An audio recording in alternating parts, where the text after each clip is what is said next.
देखिए पंजाब पुलिस आरोपियों को लेकर जा रही है यहाँ से।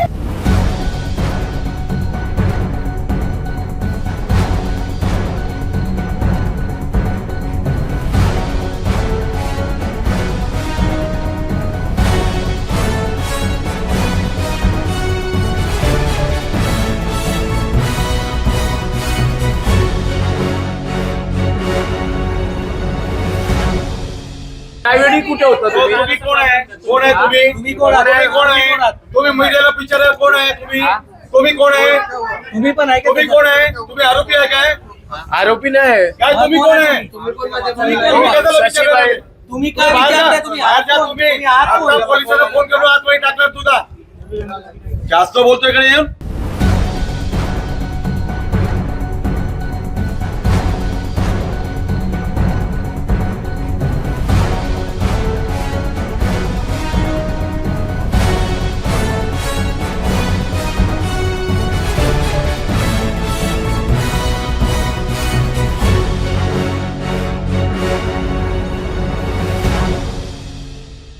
मामला है हमारे मानजोग आईजी अमर सिंह चाल रिटायर्ड हैं, उनके साथ मोबाइल पर ठगी हुई अपने इन्वेस्टमेंट के नाम पर।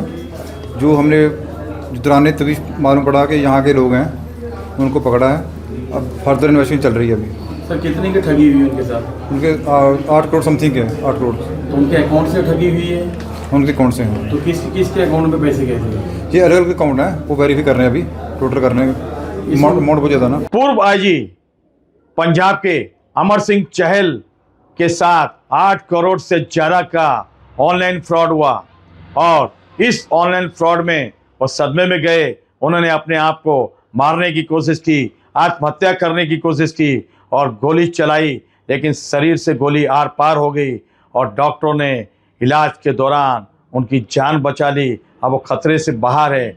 लेकिन उस वक्त पंजाब पुलिस को एक सुसाइड नोट मिला। उस नोट में पूरी जानकारी थी और उनकी पत्नी ने पटियाला में शिकायत दर्ज की साइबर सेल में और पुलिस हरकत में आती है और आरोपियों की तलाश में जुट जाती है। पुलिस जब आरोपी की धरपकड़ करने के लिए छानबीन में जुटती है तो उसके तार निकलते हैं मीरा भाईंदर, और तार जो जुड़े होते हैं मीरा भाईंदर थाना से उन्हें साफ साफ दिखाई देते हैं और पंजाब की पटियाला पुलिस पहुंचती है। मीरा भाईंदर में आते ही दस्तक देती है, नवगढ़ पुलिस स्टेशन के संपर्क में आती है और यहाँ पर धरपकड़ शुरू होती है आरोपियों की। सबसे अहम गिरफ्तारी होती है रणजीत सिंह नंबरदार उर्फ शेरा ठाकुर की, जो बीजेपी का पदाधिकारी है, युवा शहर अध्यक्ष है और उसके तार जुड़े होते हैं बीजेपी के कई बड़े नेताओं से। अभी हाल ही में मीरा भाईंदर के मनपा चुनाव हैं और प्रभाग नंबर 4 से कुसुम गुप्ता के नॉमिनेशन फॉर्म में सूचक के हस्ताक्षर उन्होंने किए हैं। आखिर आप सोच सकते हो कि शेरा ठाकुर के तार किस तरह से राजनीति में जुड़े हुए हैं। लेकिन पुलिस जो है वो अपनी कार्रवाई में जुटती है और आस्ते आस्ते शेरा की निशानदही पर उठाया जाता है गोल्डन नेस्ट से बाफना को। उसके बाद पुलिस उठाती है आरएनपी पार्क से आशीष पांडे को। आशीष पांडे के बारे में आपको जानकारी देना चाहता हूं। आशीष पांडे बहुत बड़ा बुकी है और आशीष पांडे के ऊपर कई मामले भी दर्ज हैं, लेकिन मीरा भाईंदर की पुलिस के जो हाथ हैं वो उसके गिरेबान तक नहीं पहुंचते हैं। पंजाब पुलिस के हाथ उसके गिरेबान तक पहुंच जाते हैं। उसके बाद धरपकड़ होती है। थाने से 4 लोगों को गिरफ्तार किया जाता है और चारों के पास से 500 से ज़्यादा सिम कार्ड प्राप्त होते हैं और 500 से ज़्यादा जो सिम कार्ड मिलते हैं उसमें कई सिम कार्ड तोड़े हुए थे, क्रैश किए हुए थे, लेकिन उनके हाथ लगती है एक डायरी। उस डायरी में रहस्य खुलता है कि किस नंबरों पे सिम कार्ड लिए गए थे और सारी जानकारी पुलिस को मिलती है और सभी 7 आरोपी की धरपकड़ की जाती है, उनसे अहम जानकारियां ली जाती है।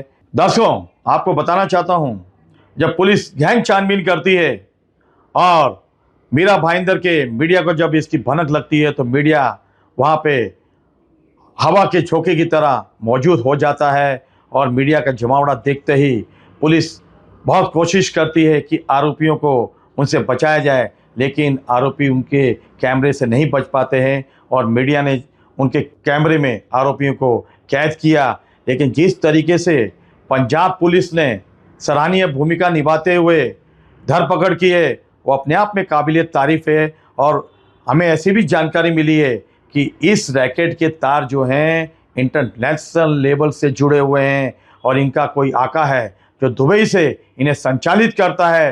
और हमें ऐसी भी जानकारी मिली है कि शेरा ठाकुर और जितने भी आरोपी पकड़े गए हैं उन्होंने 2 से 3 कंपनियां खोल रखी थी। उन कंपनियों में ये ऑनलाइन गैम्बलिंग, सट्टेबाजी का कार्य करते थे और लोगों को ऑनलाइन फ्रॉड में फंसाते थे, करोड़ों रुपया या उनसे लूटते थे। हाल ही में 27 दिसंबर को शेरा के अकाउंट में 1 करोड़ 10 लाख ट्रांसफर हुए थे और पुलिस ने वो भी पूरी जानकारी निकाल ली है। पुलिस अब गहन छानबीन कर रही है कि और कितने लोग इसमें जुड़े हुए हैं और इंटरनेशनल लेवल पे जो इनका आका बैठा है वो कौन है। दर्शकों, पंजाब पुलिस इन्हें दूसरे दिन सवेरे मीरा भाईंदर कोर्ट में पेश करती है ट्रांजिट के लिए और इन्हें ले जाने के लिए कोर्ट ने इन्हें 3 दिन की पुलिस कस्टडी दी है। पंजाब पुलिस इन्हें पटियाला ले गई है। अब 3 दिन पुलिस रिमांड में इनसे तहकीकात की जाएंगी और इंटरनेशनल तार जो जुड़े हुए हैं उसकी भी जानकारी पुलिस निकालेंगी। अब देखना है इसमें और कितने लोग शामिल हैं। गुनाहगारों के गुनाह करने की शैली बदल गई है। अगर आपको कोई बड़ा क्राइम करना है तो आपको किसी बड़ी पार्टी का दामन थामना होगा और वही काम किया है रणजीत उर्फ शेरा ठाकुर ने। उसने बीजेपी का दामन थामा और बीजेपी के सिंबल के तले उसने अपने गुनाहों को अंजाम दिया ताकि उस पर कोई शक ना कर सके। अब यहाँ की मुंबई पुलिस को चाहिए, मीरा भाईंदर वसई विराट पुलिस के सीपी निकेत कौशिक को चाहिए कि जिस तरीके से शेरा की गिरफ्तारी की गई है पंजाब पुलिस ने, उसी तरह से वो भी एक पैरेलल टीम बनाकर जांच करे और गहन छानबीन के बाद, गहन गहराई में जाने के बाद इस बात का पता लगाया कि शेरा के किस किस के साथ ताल्लुकात थे। और जिस तरीके से जानकारी मिली है कि इनके तार जो है इंटरनेशनल लेवल तक जुड़े हुए हैं और कई मीडिया ने भी इस जानकारी को प्रकाशित किया है। लेकिन मीडिया जब जानकारी प्रकाशित करती है तो कहीं ना कहीं पुख्ता सबूत होते हैं। अब इनका आका दुबई में कौन बैठा है ये तो मीरा भाईंदर वसई विराट पुलिस को भी जांच करनी होगी। और कई आरोपी चेहरे सामने नजर आएंगे, पर्दे के पीछे व्हाइट कॉलर बनकर मीरा भाईंदर में करोड़ों रुपया बना रहे हैं, जिस तरीके से शेरा ठाकुर ने करोड़ों रुपए का फ्रॉड किया। अब देखना है हमारी खबर का असर किस तरह होता है पुलिस विभाग में, क्या और पैरेलल में छानबीन करती है। लेकिन पंजाब पुलिस की सराहना करनी चाहिए हर मीडिया को, जिस तरीके से उन्होंने अपने पूर्व आईजी के इस पूरे कांड को, उसके आरोपियों को धरपकड़ करने में सफलता प्राप्त की है, वो अपने आप में एक काबिलियत तारीफ है।